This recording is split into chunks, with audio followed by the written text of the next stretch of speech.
It's not too often that I've been in this country. In fact, possibly just the second time in 2 or 3 decades. So it's wonderful to be here. And I wrote to a friend just before I came here saying Belgian chocolates are not good for the back, because I have back problems and I'm already carrying more on the front here in order to carry the back out there. But they are delicious to the palate. The question of meaning and the search for meaning, really it's a worldwide struggle. It has been a worldwide phenomenon. And my interpreters are going to kill me with these first 2 illustrations, but they'll at least get the gist of it, and I'm slowing down. I remember when I spoke for Billy Graham in Amsterdam 83 and Amsterdam 86, I remember walking into the interpreters hall. There were about 120 interpreters, and they do it simultaneously. And as I walked in, I overheard one interpreter saying to the other, "Here comes machine gun Zacharias." Now, as the years have gone by, it's more like a water pistol rather than a machine gun, but they're going to struggle with some issues. I hope they'll at least be able to gather. When gentlemen or ladies, when you're talking, if I just wax too eloquent at times, just tell them, right now it's nothing important. We'll get to it as soon as he gets to the meat of what he's going to say. But I don't know how many of you heard the story of Sherlock Holmes with Watson on a camping trip. You know, they'd had an excessive amount of liquid refreshment at night and went to sleep under their tent, and halfway through the night, Holmes woke up and looked at Watson and said, "Watson, look up into the night sky and tell me what you see." And Watson said, "You know, astronomically, I see that there are millions of galaxies and potentially billions of planets." He said, "Astrologically, I see that Saturn is in Leo. Orologically, I see that it's about 2:45 in the morning. Meteorologically, I see that tomorrow will probably be a nice day. And theologically, I see that this is a vast universe and we are just a minute part of the great whole. Why, Holmes, what do you see?" He said, "Watson, you idiot, somebody has stolen our tent."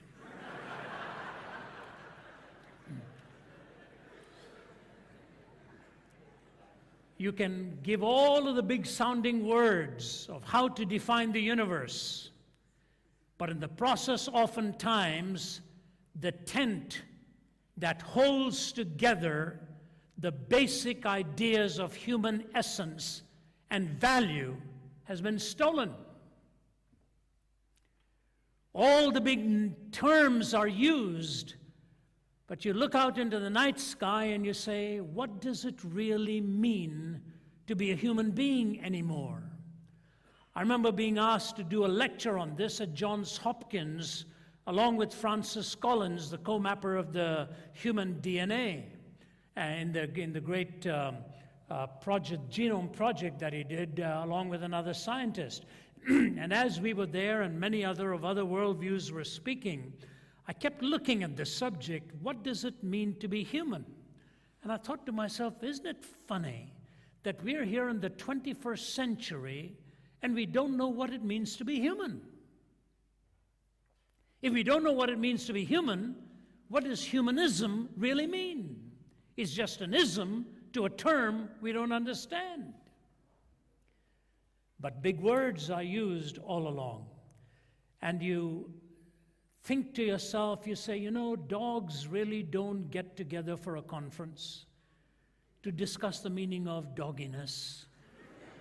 It's not an issue to them. By instinct, they just live out dogginess. We're the ones who are the smartest ones on the planet, and we don't know who we really are. But the terms are getting bigger and bigger. Coming from the East, we wrestle with these issues. We've wrestled with these issues historically, philosophically. I don't know any Eastern philosopher who hasn't struggled with this. And I remember growing up in Delhi, where India was my homeland. I lived in India till I was 20, growing up in Delhi, so very comfortable, very fluent in Hindi. My mother was from Chennai in the south, so I'm quite comfortable with the southern Indian language of Tamil as well. And listening to those songs, it's the poets that really ask the haunting questions. In northern India, in Delhi, there was a song that went like this. The Hindi may not mean anything to you, but I will translate it. In one of India's most famous movies, probably its all-time greatest movie, which is called Mother India, went like this. Duniya mein hum aaye hain to jeena hi padega, jeevan hai agar zahar hai to peena hi padega. If I have come into this world, I have to live. If living means a gradual consumption of poison, I have to drink it. It's the way it's said. Na main Bhagwan hu, na main shaitan hu. I'm not God, I'm not Satan. Duniya jo chaho samjhe. O world, think whatever you will. Main to insaan hu. I'm merely a human being. I'm not God, I'm not Satan, I'm only a human being. Coming into this world, I don't know what it means, but if it means a gradual drinking of poison, I will drink it. And so the philosophers wax eloquent and the poets wax eloquent, and they ask the question of meaning. Malcolm Muggeridge, writing in the 1970s, the great British journalist, said, "It is difficult to resist the conclusion that 20th century man has decided to abolish himself. Tired of the struggle to be himself, he has created boredom out of his own affluence, impotence out of his own erotomania, and vulnerability out of his own strength.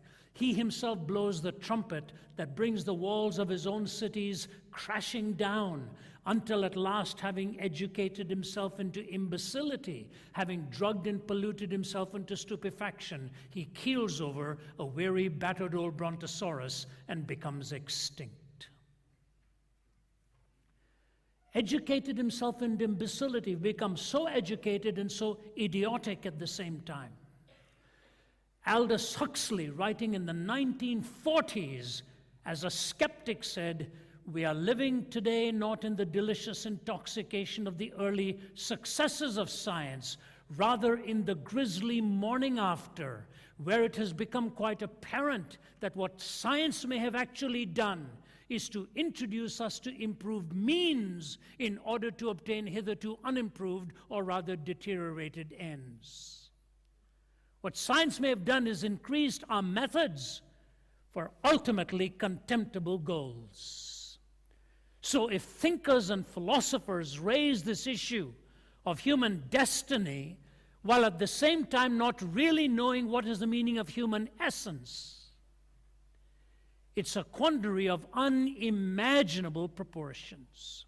How do we deal with it? How do we respond to it? You know, we can respond to it from theological terms, and the world's religions will pitch in. Hinduism may make you equal with the divine in its pantheistic worldview. Islam may make you so distant from the divine that you wonder if there's ever a bridge between the totally transcendent God and a minute, finite human being. Christianity may confer upon you the imago Dei, the image of God, which tells you that you have that propensity for moral movement and direction, but you still cannot lift yourself up by your own moral bootstraps. All these definitions may come, and when you and I are alone in our rooms, we ask ourselves the question, what does life really mean? I heard today while we were driving in here that over 100 people chose to take their lives by jumping in front of a train in Belgium last year. Japan records a very high number of suicides. As a matter of fact, my own journey to Christ began on a bed of suicide when I was 17 years old. Why? Because I could not find any meaning in life or any explanation. You see, when you go through the history of thought, you go into maybe from the 11th to the 14th centuries, you're dealing with the philosophy that moved towards rationalism with a capital R. Man was going to become the measure of all things by human reason alone, that mathematics was the only indubitably certain discipline. But you moved beyond that, and you realize that as the Renaissance and the Enlightenment came, man was indeed going to become the measure of all things, but nobody said which man. He was going to strive to get there.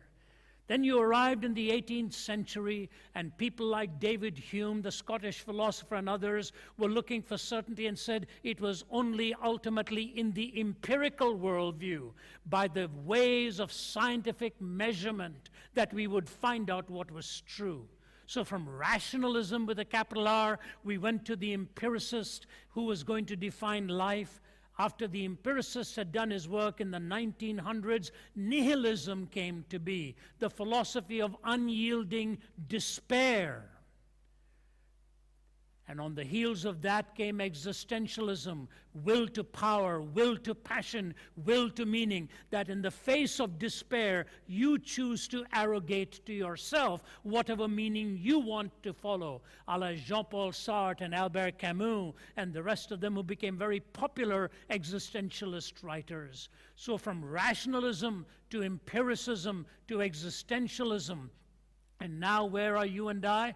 In the world of postmodernism, which debunks all of these and arrives at categories of no truth, no meaning, no certainty.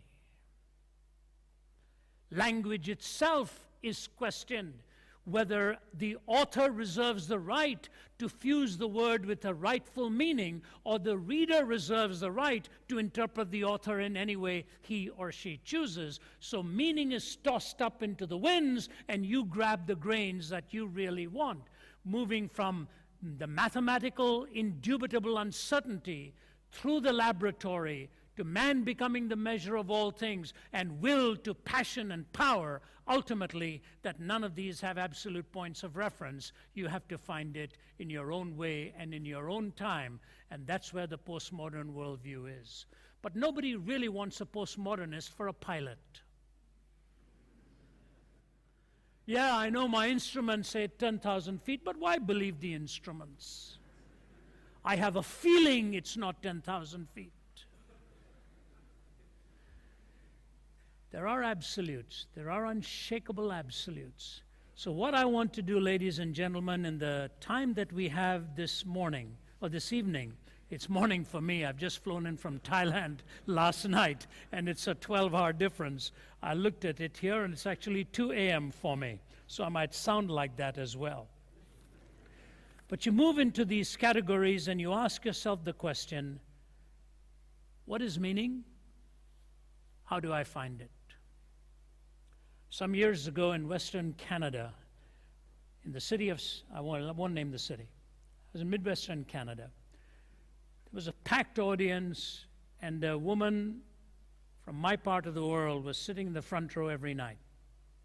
And she would take notes, copious notes, as I would speak. And I wondered what she was really writing. Very heavily into her notes. And on the last night, she came up to me and she said, "Can I talk to you?" I said, "Yes."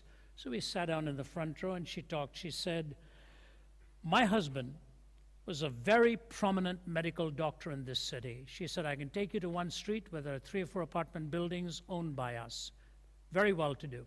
She said every night he would wake up in the middle of the night, go out and do some rounds. He was a very conscientious doctor.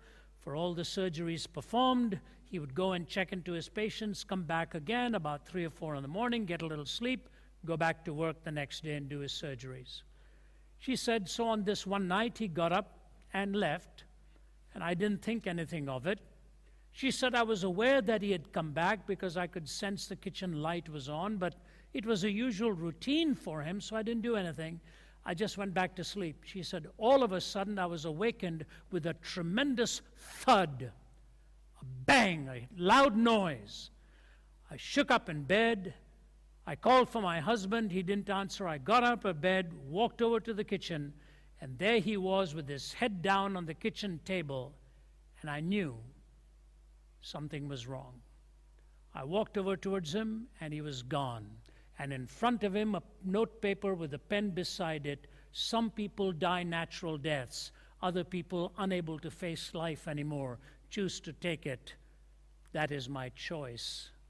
I wish you all goodbye as my family, and I'm sorry I'm leaving you like this.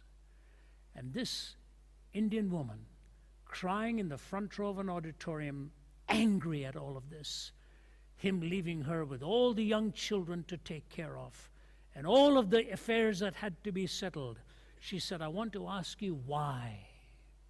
Why does anybody do this? I looked at her and I said, I cannot answer that question for you. I didn't even know your husband. It's the first time I'm talking to you. But I will tell you one thing.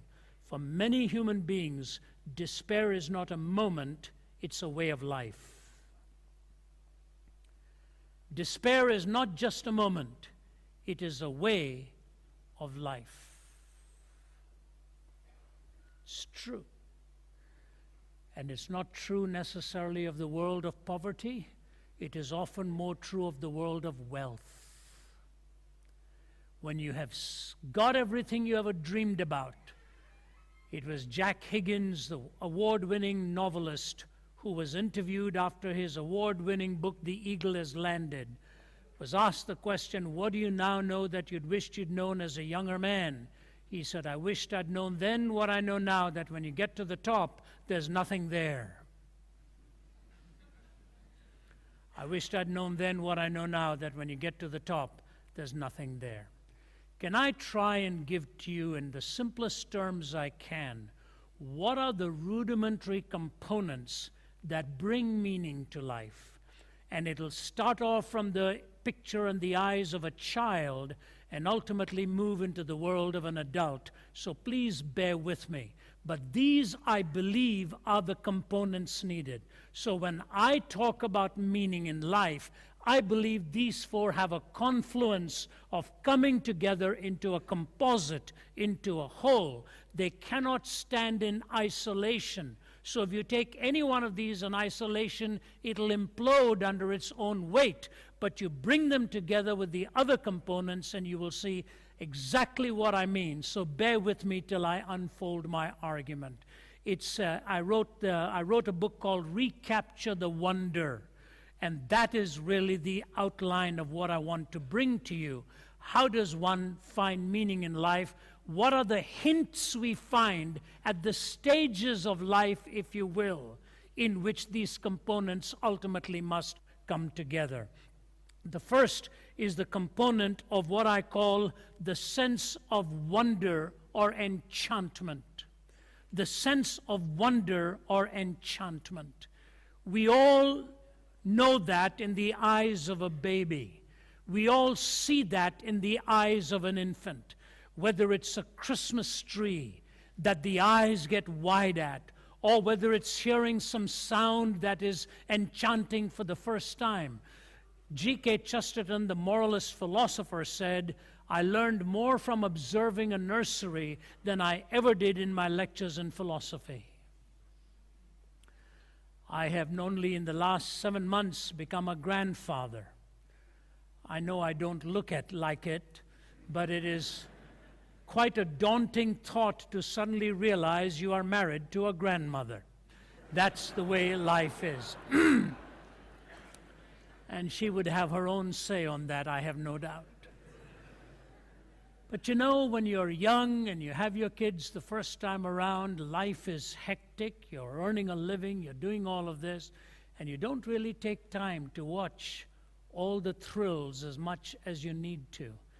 Now at this stage in life, when you hold a tiny little one, that's your grandchild, in your arms, and you begin to see the thrill of a little one with each new experience, you realize how marvelous and how beautiful life is all about, really. I'd been traveling for 7 weeks with my traveling associate, Kryn, and we'd been gone to many countries, and I'd been praying each day that whenever this little grandchild was born, that I would be there. And I was on pins and needles for those 7 weeks that he would come a little too early, and I'd be miles away, and my daughter would never forgive me. We arrived on a certain day at 3 p.m., and I was in the train in the Atlanta airport going to the baggage claim, and I turned to Kryn and I said, I wonder if it'll happen today now that I'm home. We got home at 5:15 p.m. At 6:15, our phone rang. My son-in-law saying we're on our way to the hospital. The baby's coming any minute. And within an hour, we were there, and I held my little grandson in my arms. I have been known to induce labor in a lot of people, but it was nice to have done that in my own daughter's case. I held that little one in my arms, all of 5 pounds and 10 ounces. It's a magnificent sense to hold that child. 2 days later, I was in a bank talking to one of our bank tellers. They asked me, how's Naomi doing? I said, they know my daughter Naomi. I said, the baby's here, newly born baby. And I looked at the teller and I said, you know what? When I look at a baby like that, I say to myself, how does anyone not believe in God? And you know what she said? And how does anyone ever think of hurting a little one like that? The two realities of life immediately converged in discussing a newborn baby, the wonder of life and the hideousness of human depravity. That you can see something so magnificent and yet recognize that there are capacities. In fact, the first thing the nurse said to her when she came into the room, while my wife and I were there, are to give her the security protection for the baby and the wristband so that if that child were ever taken into an elevator on that floor anywhere, it would trigger an alarm system. And imagine a young mother who's just held her little baby in her arms being told of the possibility of a child being kidnapped. Shocking, absolutely shocking. Now you watch that little child grow and the enchantment and wonder. And then you find out how marvelous the fairy tales really are. And you start reading the fairy tales as they get older. And you noticed two things about every fairy tales. There is the extraordinary thing that you notice, the world of enchantment. But then two things come into that fairy tale very quickly. If you don't come back by such and such, you will become a such and such. It's always a condition. If you don't come back by 12 o'clock, you'll become a pumpkin. That sort of stuff. And no one ever says to the fairy godmother, how come? G.K. Chesterton says, because if you say to the fairy godmother, how come, you may as well be prepared for the fairy godmother to say to you, how come there is even a fairyland? There's always a condition, and there's always the recognition of the mystery that you don't always question every condition. The conditions are there for life. Now, what I want to say to you is this. If you take wonder away, and you take enchantment away, you take the mystique and the mystery away of a little life, and as life goes on, two things will happen. Do you know, what the first thing will happen? The first thing that will happen is you will lose a sense of gratitude and think you owe nothing to anybody. You are really the provider of all of your needs. The loss of gratitude always follows the loss of a sense of wonder. I lived and grew up in Delhi. I never earned a penny in my pocket until I left India at 20 years old. I never even received any pocket money. I just knew how to make friends with kids who got pocket money. And I knew how to enjoy all those things with people who had it. I never had it. And I always dreamed of the great day that you could go somewhere to the West and start earning money and making it big time. And in a strange way, that dream came. I went when I was 20 and moved to Toronto, Canada, and lived in Toronto, studied there, went into business and was preparing all of that. And I noticed some of the loneliest people in the world. I was in the hotel business. Some of the loneliest people in the world would be sitting there at night with something in their hand to drown their sorrows and drown their monotony and drown their boredom. And I found myself trying to answer questions of people who had 10 times more than I did. Now in America, we're in a quandary financially. We borrowed and borrowed and borrowed against that which we could not repay. In English, you have a saying of certainty. You can take that to the bank, but you better not say that now. Have you insured that? You're not sure about the insurance companies now. You're not sure about the banks now. And for the first time in about 40 years of living in the West, I drive past shopping centers and malls where you see tiny businesses shut down. And it has all come on the heels of the last 20 or 25 years of irresponsible living that has come hand in hand with the rejection of the place of God in human destiny. We don't want to, you can go to the Forbidden City in Beijing today on a given day in December and see Merry Christmas, and yet in the United States, you take your life in your hands in a public institution if you put up a sign called Merry Christmas. Somebody from the American Civil Liberties Union will want to sue you for that.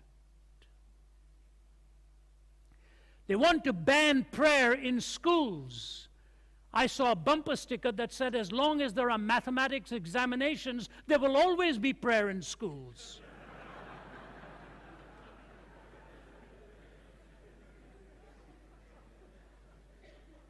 It's true, because you may know that 2 plus 2 is 4, but the next question is going to stump you. God, please help me. But that's what's happened to us in the West.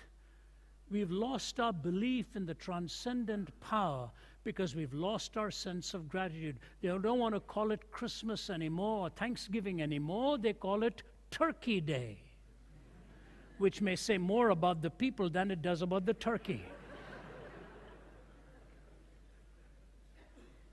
Amazing. Amazing. You know what? When you don't pause long enough to thank God even for your health and your strength, you are actually saying you are totally self-contained in all that you need. A man looked at Winston Churchill one day and said, "I'm a self-made man." Churchill looked at him and said, "You have just relieved God of a very solemn responsibility." You lose your sense of wonder, you lose your sense of gratitude. You know, some years ago, there was an Air Canada flight coming in from somewhere, I think in Connecticut to Cincinnati or something like that. It was flying into Toronto, and there was a fire that started in the washroom of the plane, and the fire started to spread. I remember being there at that time and reading about it, and this plane literally had to plummet in height. And it landed in Toronto and hit the ground so hard in the runway, the wheels broke on landing, and when the doors opened, it was turned into an inferno. And what happened was the fire engines and all ready, people were rescued. The last man to leave the cabin was the pilot himself while his uniform had begun to catch fire and the flames were doused. He refused to give any interviews on it because it was such a sobering, scary moment. But he rescued with his staff all of the passengers on board. What happened the next day was one passenger after another saying, "We thank that pilot for his skill and his courage. He brought us down safely, and he was the last man to leave after every passenger had disembarked and been rescued." If you were on that plane, you'd want to thank that captain too. It was just a few days later, an American airliner was coming back from the Bahamas somewhere, and it lost power in one engine, 2, 3, and finally the 4th, and the pilot's voice was heard saying, "Ditching is inevitable." Until all of its own, one engine started, and he limped back to safety. Who do you thank then?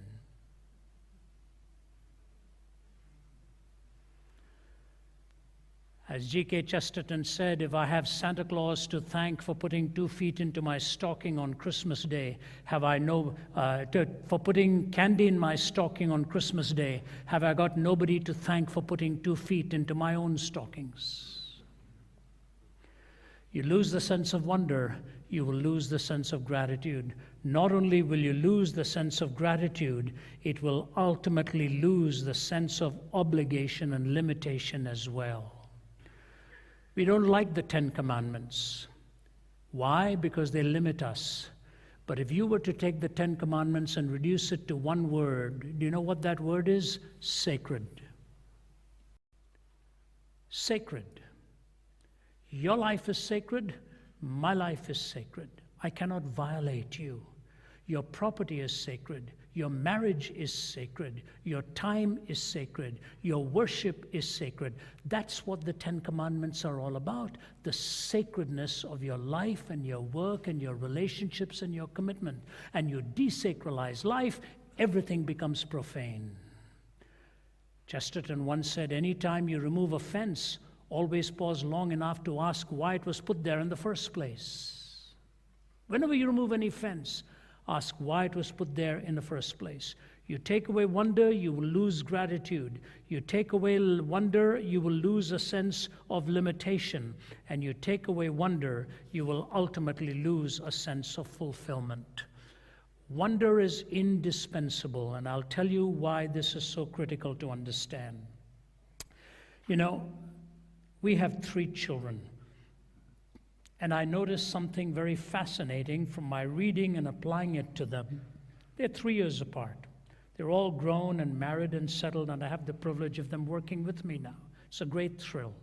But when they were young, if I took the 3 of them, age 1, 4, and 7, and started to tell them the same fairy tale, if I told Sarah at age 7 a fairy tale, and I went something like this: Sarah, little Tommy got up and walked up to the door and opened the door, and a dragon jumped in front of Tommy. Sarah's eyes would get wide.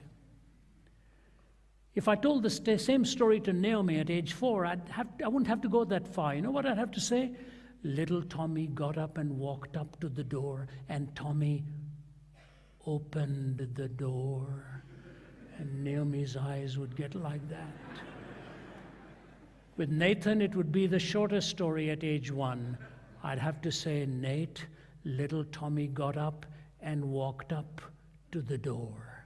At age 1, it's pretty big just to walk up to a door. What's happening here?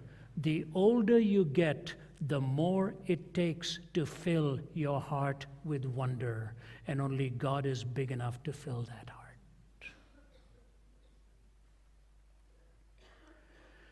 That's why in December of 1968, when the human eye was given a glimpse of this earth that no human eye had ever seen, when the American astronauts went around the dark side of the moon, we were all sitting with bated breath in front of our televisions to watch what would happen and when we'd hear the first words. And they came round the dark side of the moon and saw Earth rise over the horizon of the moon, draped in a beauteous mixture of blue and white against the black void of space, garlanded by the glistening light of the sun. What were the first words coming from the astronaut? Unrehearsed. No philosopher, no poet, no scientist told him to say this. He looked at that earth from a distance and he said, "In the beginning, God." In the beginning, God. The sense of wonder, it's needed. But you know what? Life has a way of moving on, and you come to a very difficult conclusion. The conclusion is this: you can't always live with wonder. You can't. You see the girl of your dreams, you put your hand in her hand, you look into her eyes, and you think 1 + 1 would make 1,000,000. And you stumble and, you find the nicest words. You don't look at her and say, "How would you like to be buried with my ancestors?" That's not what you say. You look at her and your heart is beating a mile a minute. And you just want to, I remember when my in-laws, my wife's from Canada, my in-laws, when they were married, he was with the Canadian Air Force and all of that and became an engineer. She got mad at him because when they registered the first night for their honeymoon, the name, he just put down Lieutenant H.L.C. Reynolds, and she nudged him and said, "What about me?" So he said, "I'm awfully sorry, Lieutenant and Mrs. H.L.C. Reynolds," and he apologized to her. He said, "Don't make the same mistake I did." I said, "Okay, I won't." So I took their daughter, went. We were in Niagara Falls, Ontario, spending the first night in our honeymoon, and boldly I wrote Mr. and Mrs. Ravi Zacharias. And she nudged me because a number in party, I put 1.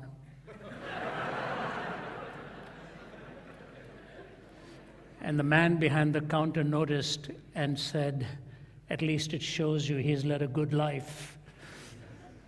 Just put 1. You're walking in a dream, you're walking in a cloud. And then comes the first disagreement. And when you come to the first disagreement, you're absolutely convinced if she would only listen to your wisdom, you'd both be right. And the years go by, and you find out that you're not always floating on cloud 9. But what keeps that commitment intact is not the feeling, but the fact of your commitment. And with wonder, if you only live with the enchantment, you'll find out that these fairy stories are not true, they're merely fantastic. What you need to find in life is that which is fantastically true. It's not fantasy, but it's fantastically true. So the most important component in life is not merely the sense of wonder, but the recognition of what is ultimately true. That's exactly what the Greeks talked about. Truth, beauty, goodness, liberty, equality, justice. Truth, beauty, goodness, liberty, equality, justice. Ideas by which we live and ideas by which we judge. But it took the Hebrews to remind you and me that these are not abstract ideas. They are enveloped in a very person, the person of God. You can't talk about absolutes without a transcending point of reference. You cannot talk about ultimate beauty because even beauty has to have boundaries. You cannot talk about liberty unless human beings have essential worth. You know, I looked at the European newspaper today, and it reads like almost any newspaper on any continent today, all having to do with fiscal need, environmental issues, and all of them. They're all very, very important. But the one thing that's conspicuous by its absence in many of these newspapers is why? Why? Why is a human being valuable? Why is your freedom valuable? Why is your self-sustenance valuable? It's because God has endowed you with essential worth. You're not worthy because a community gives you worth. You are essentially worthy. That's the important point that I think we have to find in meaning. You know, somebody looked at a tax collector looked at Jesus once and said, "Is it all right to pay taxes to Caesar?" I wish Jesus had answered that differently. I wish he'd said absolutely not. Then at least in America on April 15th, I could be rebellious and godly at the same time. So I refuse to pay my taxes, and I'm doing it because I'm a godly man. Jesus said, "Do you have a coin?" The man said, "Yes." He said, "Give me that coin." And he lifted that coin and he looked at the coin and he said to the man, "Whose image do you see on this coin?" The man said, "Caesar." Jesus said, "Give to Caesar that which is Caesar's and give to God that which is God's." The man walked away. He should have had one more question. You know what question he should have had? What belongs to God? And you know what Jesus would have said? Whose image is on you? Whose image is on you? Here's the coin, the image of Caesar. Give to Caesar that which is Caesar's. Give to God that which is God's. What belongs to God? Whose image is on you? That, I think, is something so conspicuous by its absence. Malcolm Muggeridge raises the question of truth in two ways. Follow me very carefully, please, because the first is experiential, the second is philosophical. Here's the experiential one. In this Sargasso sea of fantasy and fraud, how can I or anyone else hope to swim unencumbered? How can I learn to see through and not with the eye? How can I take off my own makeup, raise the iron shutter, put out the studio lights, silence the sound effects, and put the cameras to sleep? Will I ever see the sun rise on Sunset Boulevard and set over Forest Lawn? Can I ever find furniture among the studio props, silence in a discotheque, love in a striptease, read truth off an auto cue, catch it on a screen or chase it on the wings of Muzak? Can I view it in living color with the news or hear it in living sound along the motorways? No, not in the wind that rent the mountains and broke in pieces the rocks, not in the earthquake that followed, nor in the fire that followed the earthquake. It is in a still small voice, the voice of God, not in the screeching of tires or in the grinding of brakes or the roar of jets or the whistle of sirens or the howl of trombones, the rattle of drums or the chanting of demo voices. Again and again and again, I say to myself, it must be in that still small voice, the voice of God, if one can only catch it. Muggeridge, who was a journalist, especially in Russia in the dark days for the Manchester Guardian, said this, truth is very beautiful, more than justice, which easily puts on a false face. In the nearly 7 decades I have lived through, the world has overflowed with bloodshed and explosions whose dust has never had time to settle before others have erupted, all in supposedly just causes. For the quest of justice continues while the weapons of hatred pile up. But truth was an early casualty. The lies on behalf of which our wars have been fought and our peace treaties concluded, the lies of revolution and counter-revolution, the lies of advertising, of news, of salesmanship, of politics, the lies of the priest in his pulpit, the professor at the podium, and the journalist at his typewriter, the lies stuck like a fishbone in the throat of the microphone, the handheld lies of the prowling cameraman. Ignatius Saloni told me once how when he was a member of the old Comintern, some stratagem was under discussion, and a delegate, a newcomer who had never attended before, made the extraordinary observation in the middle of the discussion that if such and such a statement were to be made, it wouldn't be true and so ought not to be made. There was a moment of dazed, stunned silence, and then everyone began to laugh. They laughed and laughed till tears ran down their cheeks, and the Kremlin walls seemed to shake. The same laughter echoes in every council chamber and cabinet room. Wherever 2 or more are gathered to exercise authority, it is truth that has died, not God. That comes from a world-renowned journalist.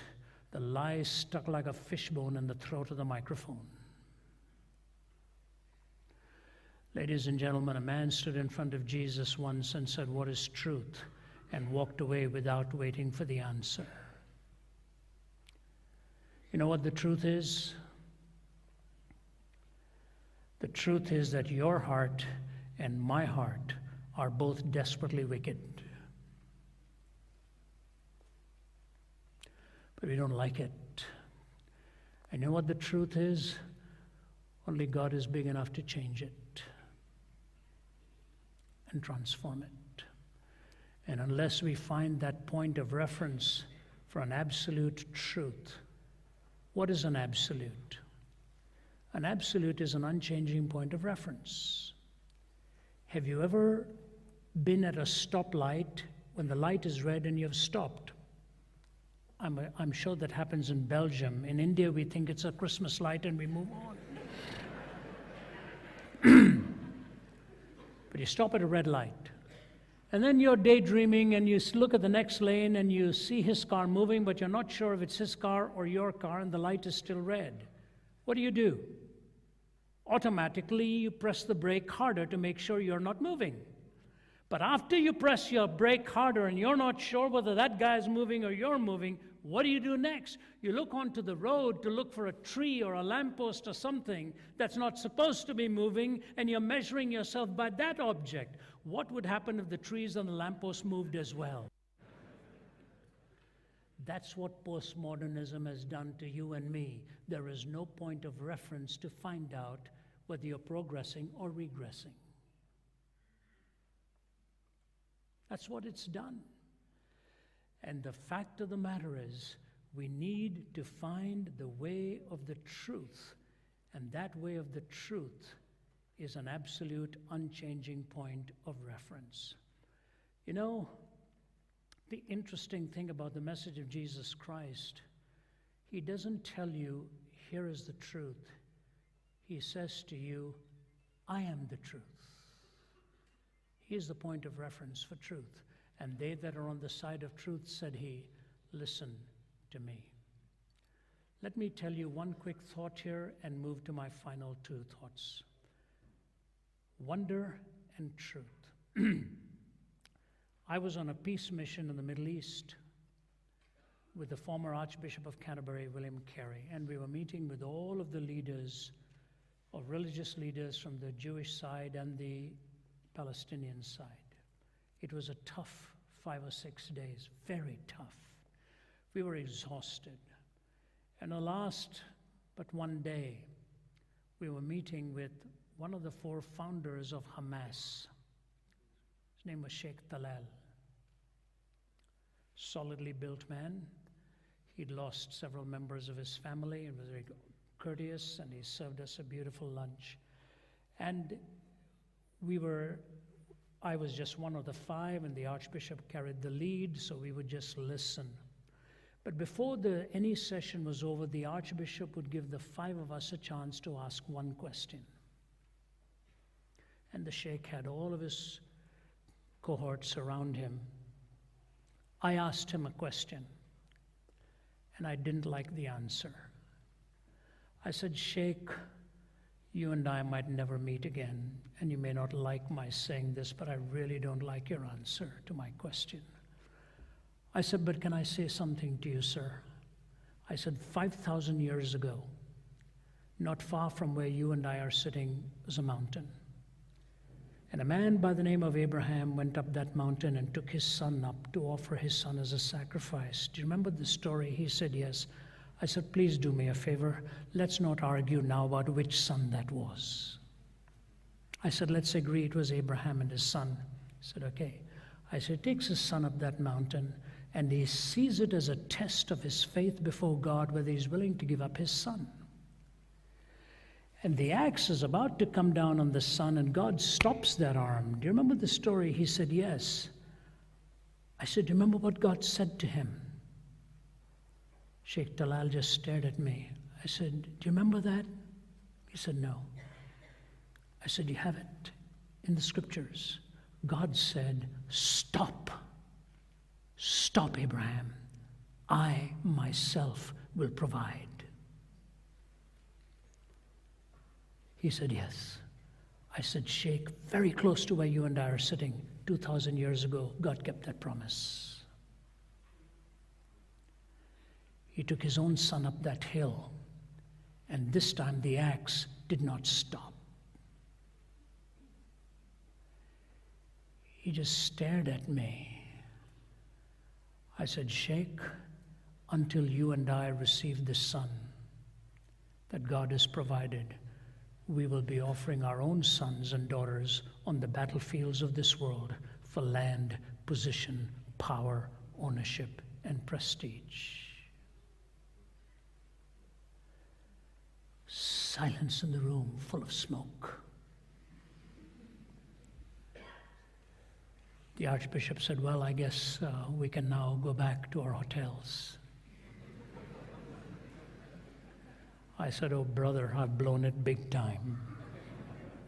So we were walking, and just as I was about to go down the stairs, the Archbishop put his arm around me and said, thank you, Ravi. So that was of God. I said, I sure hope so. I went down, and the Archbishop was the guest of honor, so we were all getting into our car on the other side. The sheikh followed me.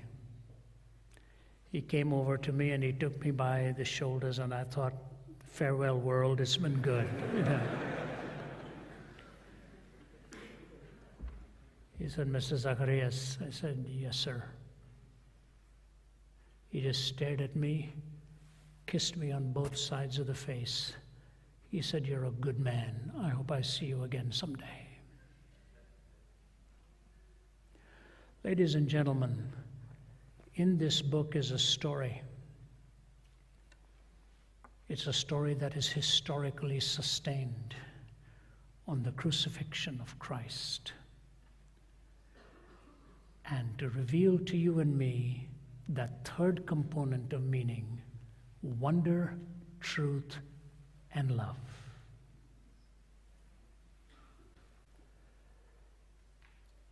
What does love mean? Love means where you are loved for your own sake in spite of yourself. You are not to become anybody else. Your loved and essential worth is given to you. This is now my 40th year of travel with many, many, many, many countries. I spent half the year on the road. And I'll tell you what, I've been now on the road for nearly 4 weeks. And day after tomorrow, we go home. And as wonderful as the rest of the stops are, it's wonderful to get back home, where you are loved in spite of yourself. God's love for you is very unique. God has blessed this continent of Europe in spite of all of its pain and agony. You have food on your table. You have the luxury of a comfortable life. Don't let the goodness of God lead you to reject Him. That's what so easily happens. When I think of love, I find it very hard to understand how anybody can live without it. Bertrand Russell once made the comment that there are 3 things in life I have not understood, for I've never had it. One of them, he said, was love. This great philosopher never had love, and therefore never found he actually belonged in this world. You know, the greatest search in life is ultimately to belong and to love. I'll deal with that at a greater extent tomorrow. But you grow up in Delhi hearing stories, you know, it's unbelievable. In my culture, you learn through proverbs and through stories and then argument, not the other way around. In the West, we learn through argument and put up with stories. There you learn through stories and proverbs, and then you find the argument. So let me give you this quick one, and I'll lead to my last point.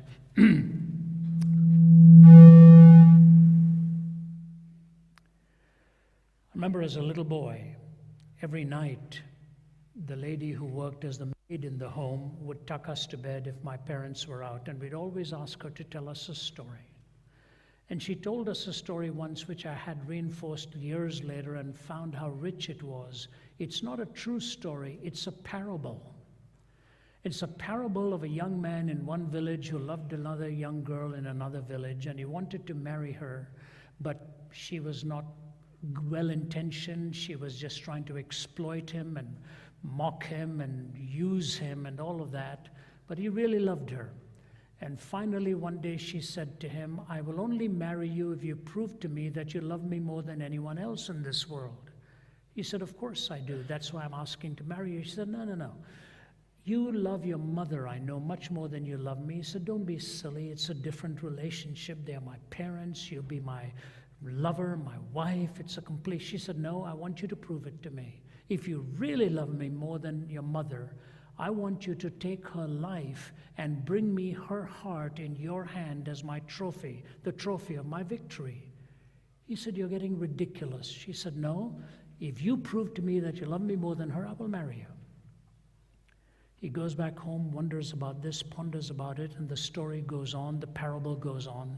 He finally finds a knife, stabs his mother, takes the heart out of her chest, and he holds it in his hand, and he's running across the distance to present it to her. Running through a wilderness, he can hardly wait to give it to her, and he stumbles over a thicket, and the heart bounces out of his hand, and he can't find it. He's rummaging through the bushes and the thorns and everything. And all of a sudden he hears a voice as he himself has fallen.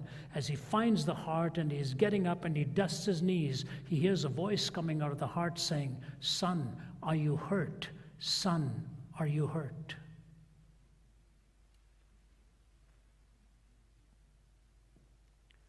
I was a little boy. Nobody needed to interpret for me what this maid was telling us, that the love of a mother is so strong that no dastardly act can stand in the way of that. You tell me, where did that love come from? Chemistry?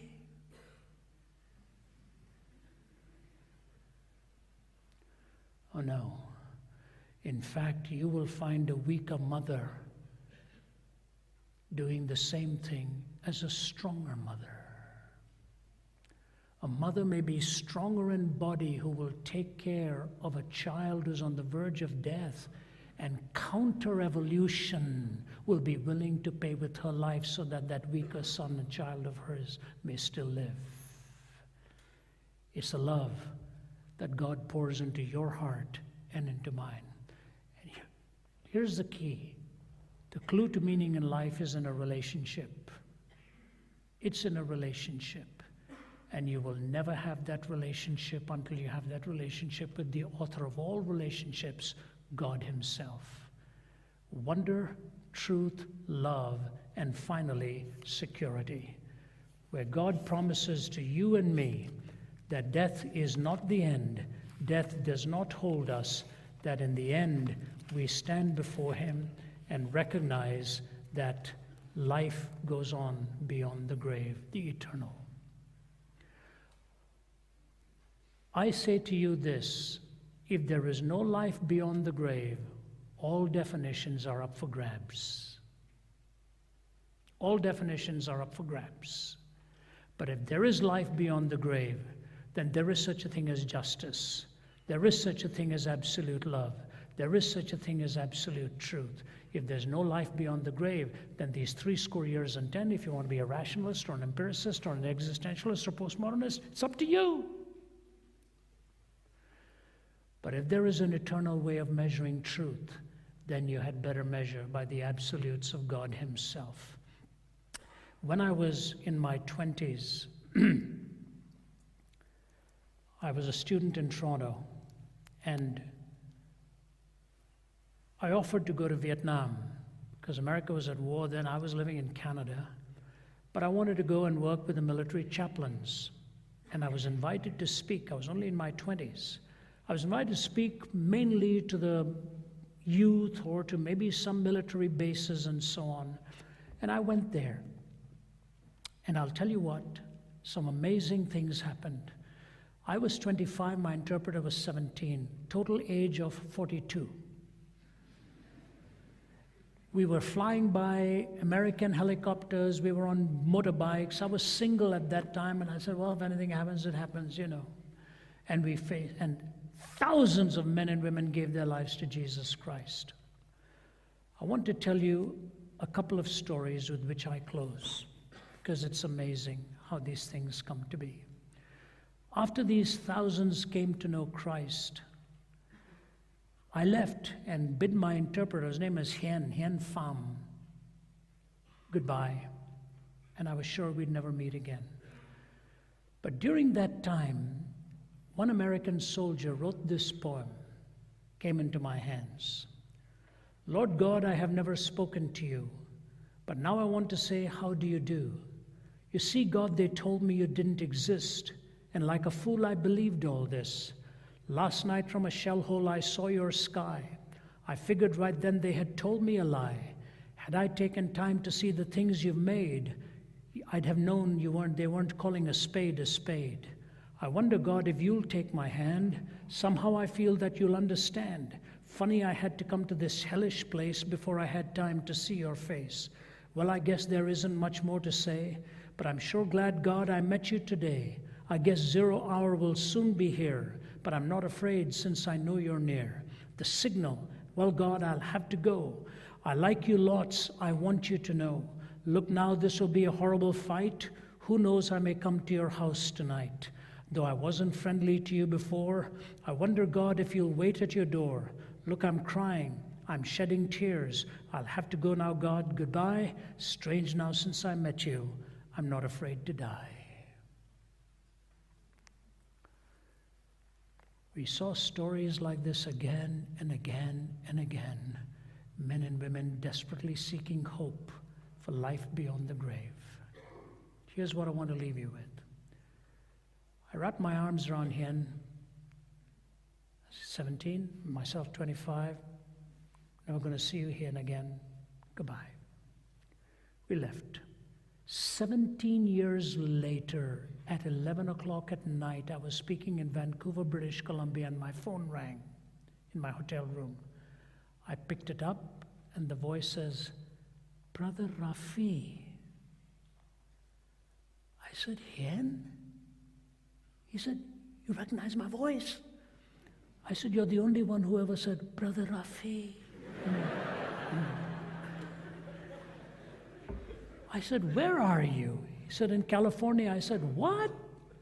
I said, what are you doing there? He said, my MBA. I said, you're in California doing your MBA? He said, yeah. I said, what happened? He said, have you got a few minutes? I said, I've got lots of minutes. He said, after you left, Vietnam fell. I was among those arrested and accused of working for the CIA. I told them I never worked for the CIA. They said, oh yeah, your English is so good, you had to be working for them. He said, no. I would interpret for guest speakers and work for the Americans, but I never worked for the CIA. He said, they wouldn't believe me, they put me in prison. They said, nobody ever admits working for the CIA. So they put him in prison. He was in a prison camp. They wouldn't allow him to read anything in English, only in Vietnamese and French. Marx and Engels, Vietnamese and French. That's it. Marx and Engels, Vietnamese and French. Finally, he said, Brother Rafi, they pounded into my head that there was no God. And one day I said, okay, I'm going to live as if there is no God. He said, that day they assigned me to clean the latrines. He said, you've never seen a latrine. He said, you thought you saw horrible latrines when you were with me? He said, you've never seen anything like this. He said, you have to tie a cloth around your nose and mouth to clean it.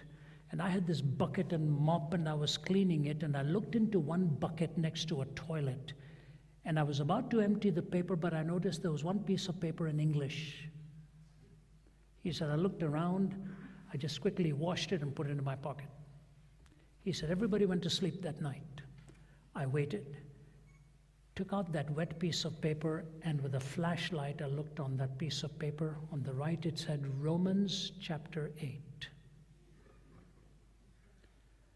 And I started to read. And we know that all things work together for good to them that love God and that are called according to his purpose. What shall separate us from the love of God?